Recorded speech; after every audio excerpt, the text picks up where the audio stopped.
Good evening and welcome to Face for the Newsfirst team. I'm Niresh Aliathambi. As we Sri Lankans all know, our country did not automate on time. We are perhaps 15 to 20 years behind in many of our industries across the island. Now we are trying to have some quantum leaps forward and introduce new technology to many industries, and agriculture is one of our key industries. About 30% of Sri Lankans are employed in the agriculture sector, but our yields are still low. The technology that we use is still rather backward, but all that is being changed. And tonight I am delighted to have with me two of the people who are trying to effect this change. They are Mr. Kavinda Dissanayake, who is the chairman of the Agriculture Sector Skills Council of the Ministry of Education. Good evening and welcome to you, Kavinda. Good evening to you, Niresh. And Brigadier Chanaka Prathapasinghe, who is the head of academics at the Agritech Dissemination Center, which is under the Agriculture Sector Skills Council of the Ministry of Education.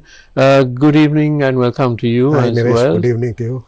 Right. So agriculture is something which we Sri Lankans don't take much notice of. It's there. We see the paddy fields, the various, whether it's coconut or tea, or vegetables, but we don't think of it as high tech. But around the world, technology has done wonders with the yields and other aspects of food production, basically.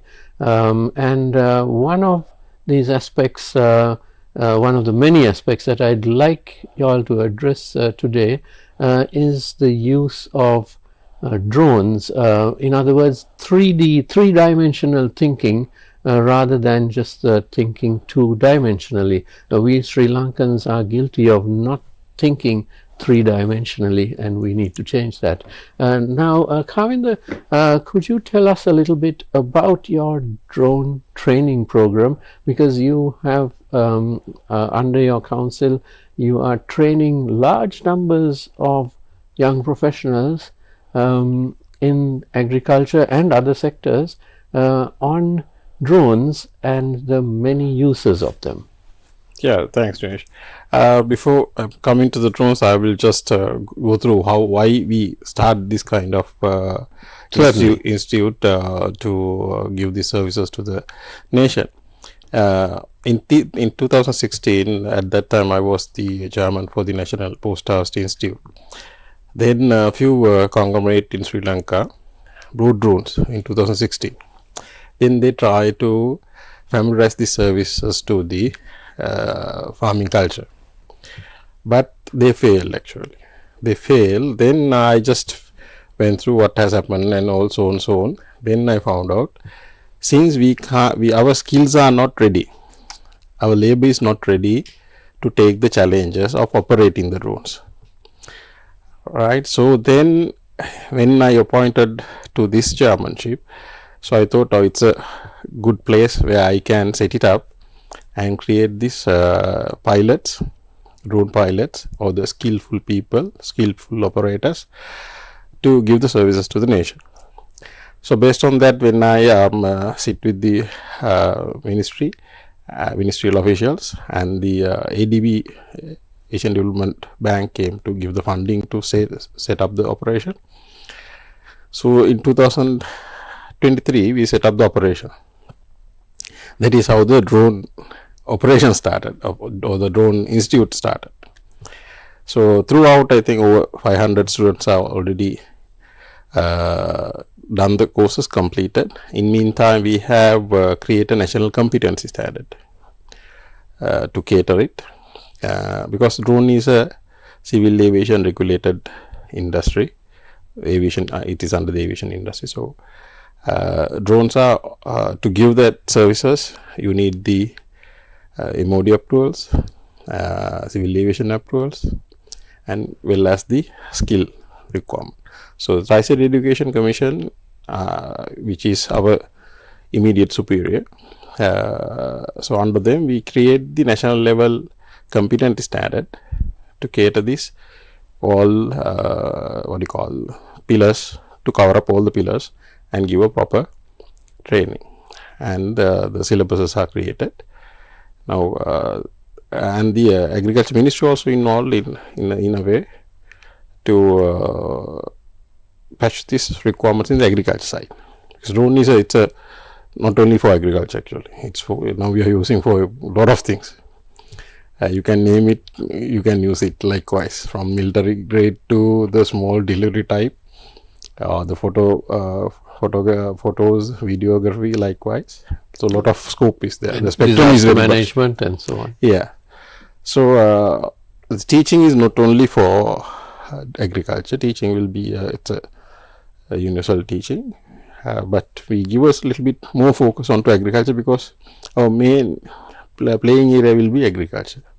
So that is how we create this institute to give drone pilots to the nation. Excellent, excellent. And Brigadier Chanaka, can I have now? You are the head of academics.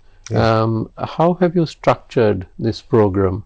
Because it's not just shooting in the dark. It is a proper academic program with yes. Proper accreditation. Yes, we have structured this program as per the guidelines of the Civil Aviation Authority. The syllabus has been approved by the Civil Aviation Authority, which is the controller of the aviation industry, regulator of the aviation industry. As per their guidelines, we have decided and planned the syllabus, and apart from that, we have included certain other areas which are like mandatory as per our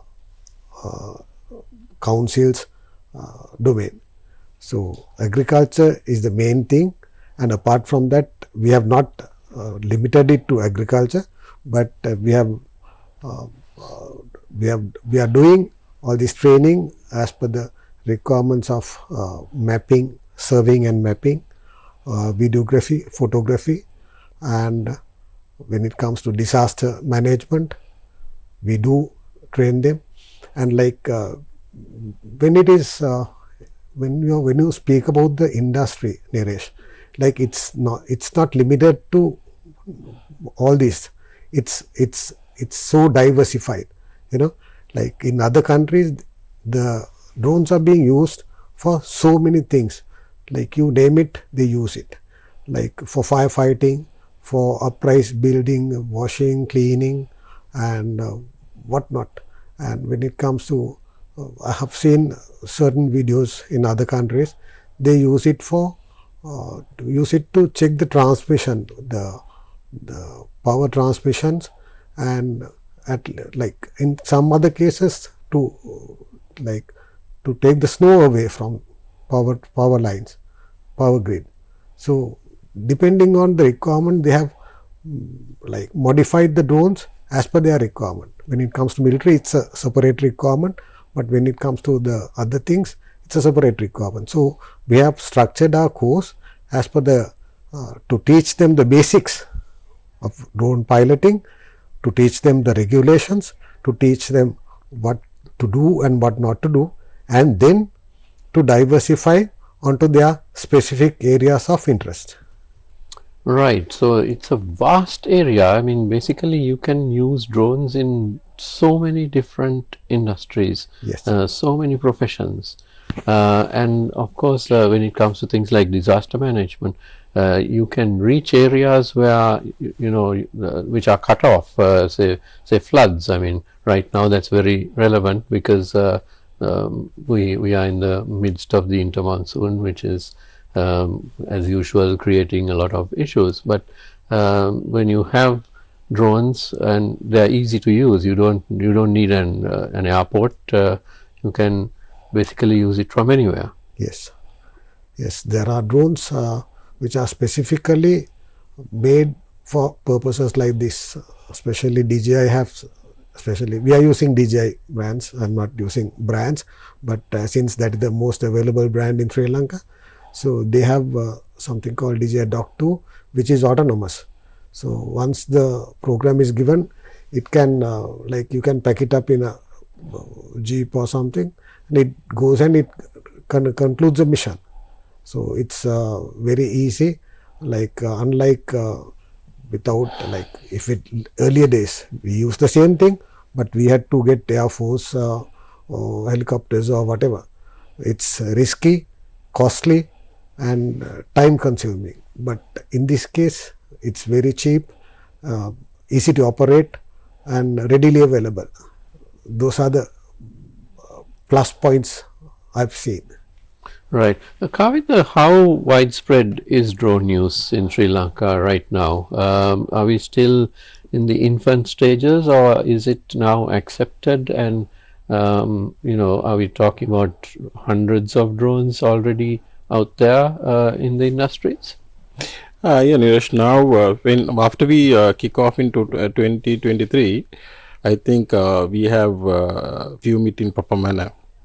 So now lot of big blue chip companies are involving, small players are involving, even ground level farmer societies are also involving, right? And FAO is recognized, and FAO is helping farmer communities. WHO is World Bank is helping on certain factors. So likewise, drive is already started. So we are happy to say that as the Education Ministry, with the help of the Agriculture Ministry, the leap we took, it was a very successful journey that we have started. So now all are getting together for the transformation. And currently, as I know, more than 200 drones are in agriculture sector only working. And around plantation sector is about 20% of the plantation sector fertilization is happening by drones now. That's quite an impressive percentage. Yes, and I think by this year end it will be going around 45% in plantation only. The non-plantation area like field crops, the paddy lands and all those things, that is also widely spread. Now farmers are looking for it, because we pass only 4 seasons, right? With these 4 seasons, the conversion ratio is very high, right?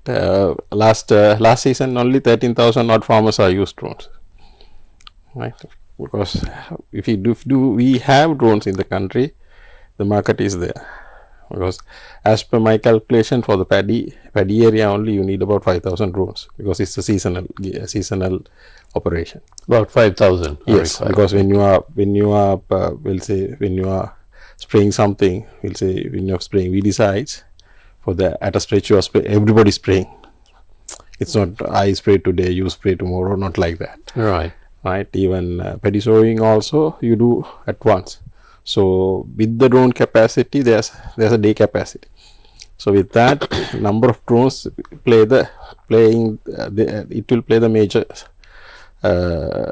force. So number of drone is the key factor which we required to do the 100% transformation. I think that has been addressed and will acknowledged by the Department of Agriculture, because they are training their high level officers to this technology. So last week before their batch has been passed out, and the Department of Agrarian Service also, they have around 12 pilots within the department. They have trained about 1 year back, and they are also giving ideas and services to the required areas. So likewise, government sector also together with the corporate sector and the ground level. So all are in link with this operation. That is the good thing that we can talk about. Right. And Kavinda, when you say the use of drones in agriculture, now you mentioned a couple of uses. One is spraying of weedicides and so on. The other is the actual planting of seeds, the dissemination of seeds. What else can you do with it? I mean, I would think that now in the old days, the farmer has to walk around his entire field and check everything and make sure that there's no outbreaks of any disease and so on. But with drones, they can sit in one place and do all that. Yeah, you're spot on, because the drones are now current technologies which is available in globally. Now drones are usually used for disaster management. Disaster means I'm talking about crop disasters, right? Like pest attacks, fungal attacks, likewise. So you can detect it in primary stages and you can treat it spot wise. You don't need wait until the entire thing goes to the entire field level. So once you detect it, you can send another drone and do the treatment to that spot only. Right. So then you are saving a lot of chemicals and you are saving, you are harming less to the environment. So a lot of benefits you can bring it in. So plant nutrition level checking. So you can decide whether you want to put urea or not, whether you want to give some micronutrients or not. So likewise plant nutrition you can check. Then the disease side and the growth patterns, and even you can talk about the maturity also. So these are all index that the data will bring by the drones. Then we have to give it to analyzing people to analyze and pass the data to the relevant officers, relevant farmers, whoever required. So that is the another beauty in the drone culture. Actually, I call it culture because we are trying to create a culture. Right. And I remember when the first harvesters were introduced in Sri Lanka, and that was, I think, right after the tsunami. So they were called tsunami machines, and the huge difference that they made in our paddy fields and so on.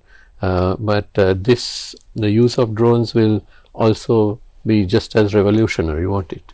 Correct. It is already started, Dinesh, because I think paddy, what do you call it, to transform mechanized harvesting, we took more than 10 years. But with the drones, I think it will go with another maximum 5 years. It will be done. So the time frame is getting shorter. And one good thing, at your start, you said, yeah, behind the technology, global technology. Sometimes, it's my personal belief, sometimes behind the technology also good, because we are not going through the mill that other countries going. We are the missing parts, because when the technology introduced to the global, there are a lot of missing parts. To mature the technology, it will take time. Right. So generally, because we are behind, always we are capturing the mature technology. Right. We can take that quantum leap forward. Yes. So that is what we have done in the drones. We are not gone to generation 1, 2. Now we are in the latest drone. So we have make sure we are always with 6 months old technology. So whatever the drones we are using, it's 6 months old drones we are using. Right. So technology gap is 6 months. 6 months. It is up to date. Right. So that is the beauty of it. So I think now because we didn't try to start anything from the scratch, because I am not believing, and we are not believing as a team, starting scratch is not required, because though we are talking about globalization, why we should start? So somebody has started it. From there onward, we are taking up.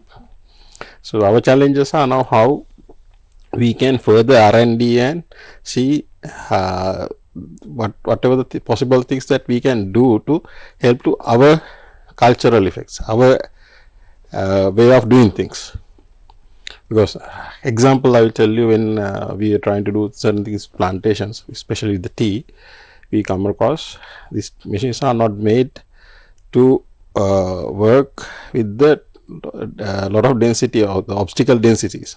Because our plantations, they have upper shades, lower shades. There's a huge density of trees among the tea bushes. But when you go to Kenya, when you go to China or the Japan, you will not find this. So drone capability they have made it without thinking this shady trees. Right. So we got a challenge how we are going to come across this challenge. So we have to do certain small R&Ds, certain small changes to the drones, certain patenties, and we have to change our skill levels into different levels. So likewise, we have to patch it up. We are calling it adaptive research. We have to do it, and when you take the technology, so adaptation will create a different level of technology to the ground level. So that is a key point. I think that is a success that we do have. Excellent, excellent. Chanaka, can I ask you to give us some details about the course itself? How long does it take? Is it a matter of days or weeks? Or how? Yes, we have two types of two courses. One is the 14 days residential course we used to do at Kotalavala Defence University, Southern Campus. So we used to do The southern campus of yes, KDU. at Suryava. Yes. So there is enough space there where we can fly.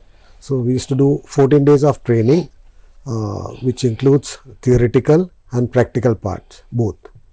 And apart from theoretical practical aspects, we do have geolab training where they give the students 100% on hands-on training for how to get this captured data onto the computers and to analyze it as per the requirements. And before we start the practical sessions, we do simulations. We do simulation, and then only we give the real drones. So all these are included in that 14 days. And apart from that, we do have a leadership package built in to the course. Right. Yes. So quite an intensive 14-day program, isn't it? Yes. Right. But it's really interesting. Students who have joined us, they are really inspired, and they are really keen to, like, once they, after first, second days, they are really keen to learn, And the second one is because like we found this 14 days course was a bit difficult for the people who are working, the working crowd. They could not get leave for 14 days from their working places. So I discussed this with Kavinda, and we have arranged a weekend course which runs for 4 weekends, the theoretical part, and we do 6 days of practical training, but that will be a continuous thing where we can do flying. Right. So you've adapted it to suit the participants. The requirements, as well. exactly. Right. And do you get participants from all over the country, or is it at Yes. the moment limited to? No, we get participants from all over the country, from different industries, different age spectrum, from school leavers to graduates, and even the people last batch, there were 2 doctors from Department of Agriculture. So that is the scope, that is the spectrum we have. I have agriculture companies, agrochemical companies, like we had from Department of Surveying and Mines Bureau. So many things, so many companies, so many organizations. Now they are transforming their personnel, and they are training them on to take over the next technological advancements using drones. Right. So that's quite a leap forward that we Exactly. are taking. And Kavinda, you mentioned the Ministry of Education and the Ministry of Agriculture. What are the other government and non-government institutions which are involved in this program? As a council, Nash Council is working with all the key agriculture institutes, including the ministry, even export agriculture, animal production, agriculture department, export agriculture department. Likewise, all the heads are in the board of the council, and the other part of that, all the big associations in the country into agriculture, like Food Processors Agriculture, Exporters Association, Poultry Forum, likewise, they are also in the system, and there are blue chip main few companies in the system. So this is the composition of the council, and there are members. Anybody can become a member to the council. There is no hard and fast. So the other areas which we are talking about, so under the council we have a subsector for university area. So we create a small committee with all the VCs of the universities to see how universities can be work with us. Right. Because we believe as the council, it's not only a tech dissemination, should start after the schools or after the universities. If we can push it down to the ground level, where the tech revolution should start from the home. Right now, those days when we are small, we never use mobile phones, but now our kids knows to tell, okay, Apache make karanne, you do it this way, right? So they are tech savvy. So it started from the home, right? And it will, but we have to navigate them proper manner in the education system to get a better product. Otherwise, technology there are pluses and minuses. So you can create a good technology. You can create same technology can create a bad person also. So our system should be in place to create a good person to the country. So as a council, we always push. We are having dialogues with the general education side. Now day after tomorrow also we are having a workshop, because we have even drone NVQ level. From next year onward, it will appear into the year 13 level students to select. Without doing A levels, they can do the NVQ level and qualify. So the course is actually at an NVQ level 3 or level 4? Level 3 starting, then you have to work for 250 hours. Then it will be level 4. Right. So level 4 we are pitching with the universities to start its entry qualifications to go for a bachelor's. I see.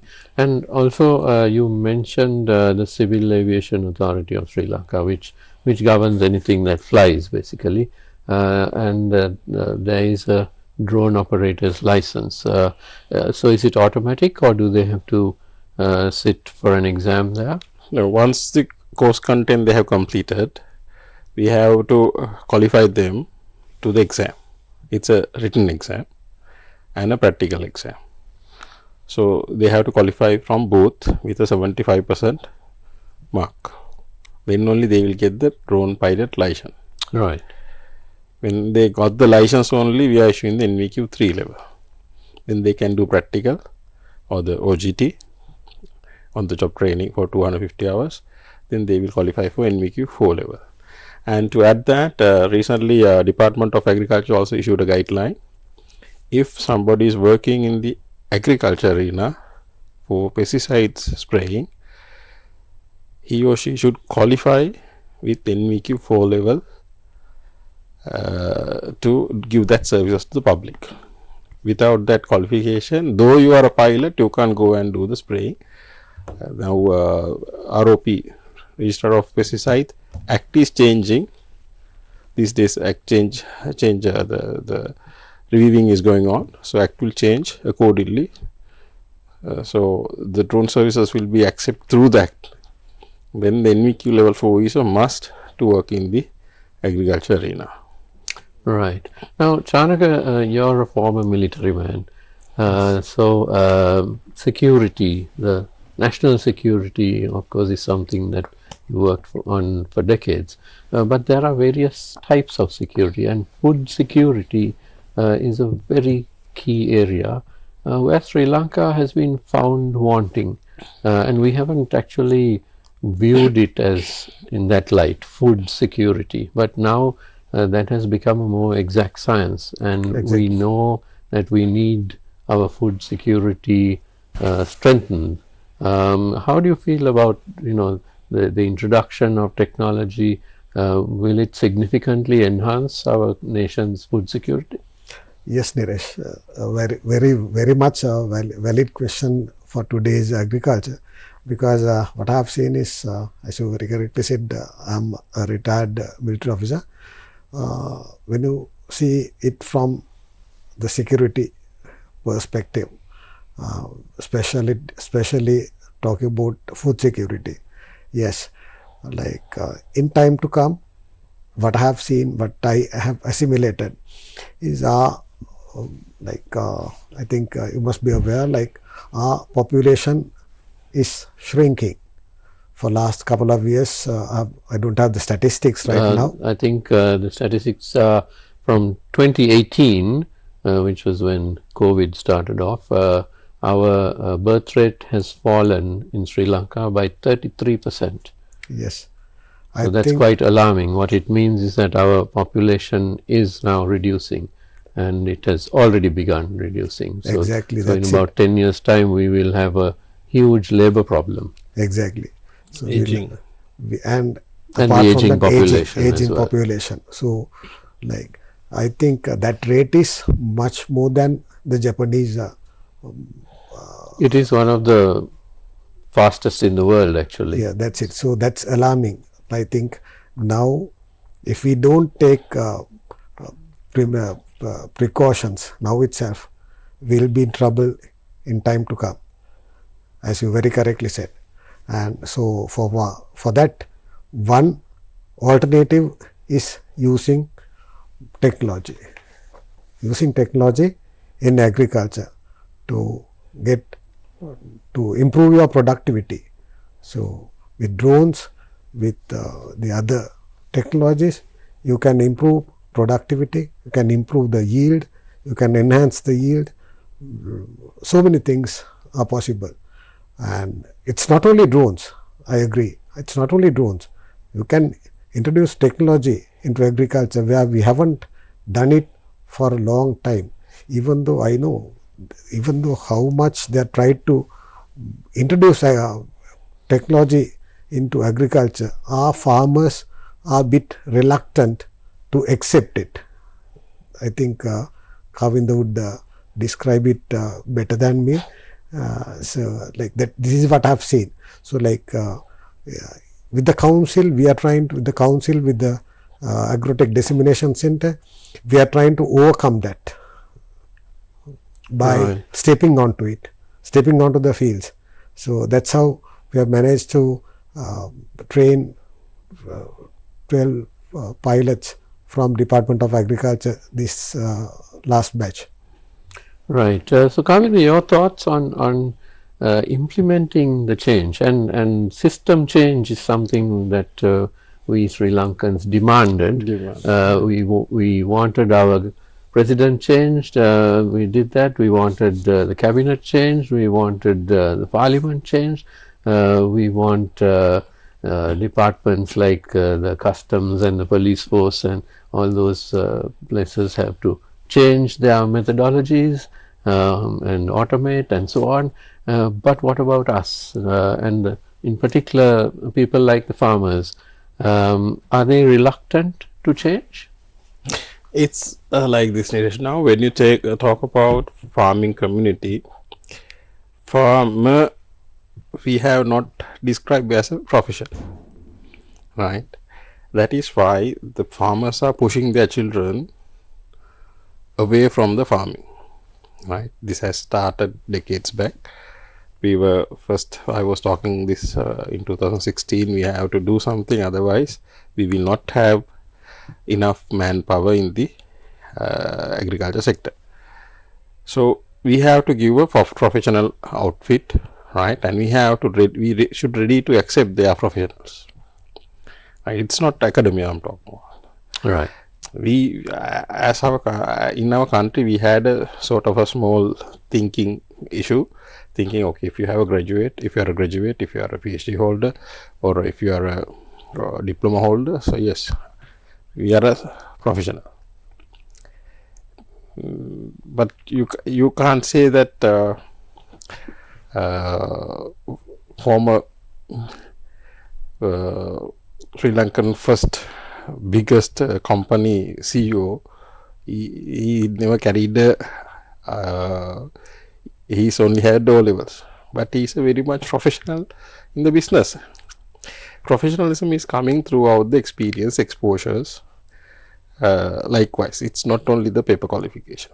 So likewise, farming, sometimes what we learn from the books, practically you can't use, because some books, some write-ups are not done according to our country requirements. It's not suitable for us. It is for that country, yes. But some, if you read it and if you try to plant it in our country, sometimes it will not work. But our farmers knows how to do it. So my point is, as long as we are not bringing the professionalism to the industry, industry will not survive. So that is why the drone pilot also we have make it professional. So we want them to we are created a separate uniform, separate badges. Even this flying badge is for drone pilots. So they are wearing, when they are going work, they have to wear the uniform, right? So when they are going in the village, everybody knows he's a drone pilot, he's having a uniform. So the different, we are bringing them to different level, and their earnings will be different level, right? So that is what we have to change.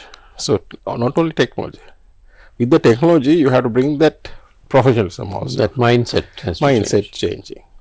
So that is, I think, the change that we want to do, because it's all about mindsets, right? As long as you change the mindsets, country automatically will change. Absolutely. Now, Chanaka, what about the availability of drones? Now, you're training people. Are drones readily available to purchase? And are there any drones which are manufactured locally? And what about servicing them and repairs and so on, the practical aspects? Yes, when it comes to the practical aspect, there's a we are behind. Like we don't manufacture any drones here. It's mostly importing drones. As I said earlier, it's mainly from China. That is the biggest player in the country. They are bringing different types of drone as per the requirements. That's what I have seen. And apart from that, we have a couple of vendors who are agents for this particular brand, and we don't have anybody manufacturing or modifying drones. Assembling is there. Assembling is there, but different qualities, like because when it comes to the technology, the other brand what I was talking, they have AI built into it. So like those drones are advanced. So like with collision control, safety protocols and all these things. So like they cannot match with the assembled drones. But what I have seen is how I look at it is, I don't think we should start to manufacture drones. But if we can like modify drones as per our requirements on the ground, when it comes to, especially when it comes to agriculture, like we have a real requirement of spraying for coconut trees with these what do you call white flies. Right. So there is no remedy yet. So if we can modify the drones as per our requirement, our ground, our agricultural needs, I think that would suit the industry, rather than trying to like there is no necessity to invent the wheel. Wheel is already invented. So it's I think we should use it as we want. We should be able to modify as it is required in the field. That's what I see. Right. Now, Kavinda, you mentioned several types of crops, but let me ask you about agro exports, because we all know that our export volumes or the revenue from exports needs to increase dramatically over the next few years because of our the economic meltdown we had, and we do have a lot of loans which are coming due. sometime, 2 or 3 years time. So there is obviously a target for exports to grow to, and agro exports is a key area of that. So what are the apart from paddy and tea and so on, coconut and so on, is drone usage possible for pretty much any type of crop? Yes, it is. Currently we use for key in mango key payers, right? Like yellow horticulture, Nelna likewise, and banana, right? Papaya, but pretty much any crop that you can use it. But in export, I should have a comment on that. Since I was the chairman for the post harvest, we brought it up because our main export challenge is not the technology actually. Main challenge is the way of doing things. Again, coming to the professional way of doing things. Because now globally, people are more concerned about what contained in the food. Whether residuals are contained, whether proper nutrition levels are contained. Likewise, they are very concerned. That is, for that, there are a lot of ethical practices, a lot of certifications are running around. If you take EU is a different certification, USA different certification, and even Maldives. Recently, Maldives start. They are in their resorts. They are trying to publish saying our cooking raw materials are GAP certified. GAP means Good Agriculture Practices. Right. Certified raw materials used to cook. So they are going to give a different angle to bring to the tourism sector, say your food are safe, your food are certified. Right? So we should in the council we have seen this. We into 2023 we call it we start a program called Project Green Seal to convert farmers into the GAP certified farmers. Right. Right. When we are starting, we had around active. There was about total registered about 3,000 under the Department of Agriculture, but active was 360.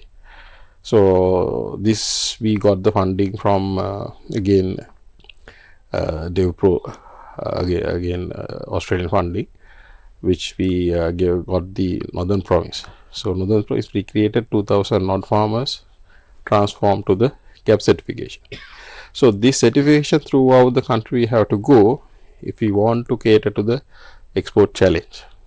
Right. Otherwise, now mostly we are sending to the Middle East countries. Now Middle East countries also started asking for certification. What sort of certification they ask? They are not naming. They says you get some sort of certification, but down the line they will ask, now we need this certification. Yeah. So by that time, if we are not ready, our exports will be collapse. Right. So we should have to have a strategic plan how to overcome this challenge. If so, the agriculture will help to the nation economy with exports. Right. Otherwise, the key players like who's having good orchards, who can get global certification done here, they will survive. Others will not. Others produce will not go to the exports. Right. So that's something to think about, certainly. Yeah. And I'm afraid we're almost out of time. My final question to you, Chanaka, is now if people out there who see this program want to contact you all to participate in your program, how will they do that? And it could be farmers, it could be private sector organizations and so on. Yes, our hotline is available 24/7. It's we can share the link. Yes, it's on 0711 88 6666, and our Facebook page is there. It goes as Drone Academy and Agrotech Dissemination Center. Like it's available in the Facebook and other social media as well. So that's publicly available, easy to access. And apart from that, Dinesh, last thing I wanted to tell you is like as an IT professional, I retired as the director IT from Sri Lanka military. But when I joined, we didn't have all these computers.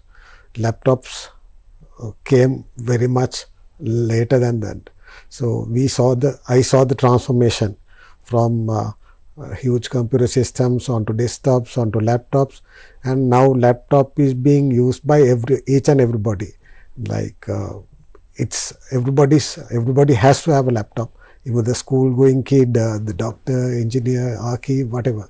So in time to come, this is how I see, how I look at the industry. The drones, it will be something like a laptop today in time to come. It will be something common. That much common it will be. Right. And Kavinda, your final thoughts? Finally, actually, talk about drone or the technology transformation. I think its key factor should be what sort of technology that we want to bring it in the country, and to use to what sort of game changing, because you can bring 1001 technologies to the country, which sometimes it might ruin the country also. So I think the policymakers should have to keep their fingers in proper way to control what sort of, now we are talking about AI, but AI also, it's like a blade, right? If you use correctly, you will get good results, but if it goes to other side, you are done. So the key factor should be, I think, when you are associating technology, to find the correct technology and do adaptable research, whether this can be adaptable to our nation, our requirements, our way of doing things, and at what level we have to stop it. Now, agriculture drones example, the huge carrying capacity, but short distance traveling, but still you can do a lot of damage if you want. For that, is why before we list a student, we are sending the student list to the MOD, get the MOD approval before we train them. If the MOD says no, you can't train him, we will not train him. So up to that level we have think. So it has to be well regulated. Well regulated. So that is why regulators also should look at it when this type of sensitive technology, when they bring it, how to regulate properly and how to keep it with the given parameters. So that is the key factor that I want to take it up. You should not let free fall of technology to a country, which will create disasters than the good. We have seen in other global countries how it has happened. Absolutely. Right, and I'm afraid we're out of time. My thanks to Kavinda Dissanayake, Chairman of the Agriculture Sector Skills Council of the Ministry of Education, and Brigadier Chanaka Prathapasinghe, Head of Academics at the Agrotech Dissemination Center, which is under the Ministry of Education as well. Thank you very much for joining me, gentlemen. Thank you very very much. Most educational, and I'm sure our viewers will agree. And thank you to you at home for watching. Don't go away, because the news is coming up next. Have a great evening.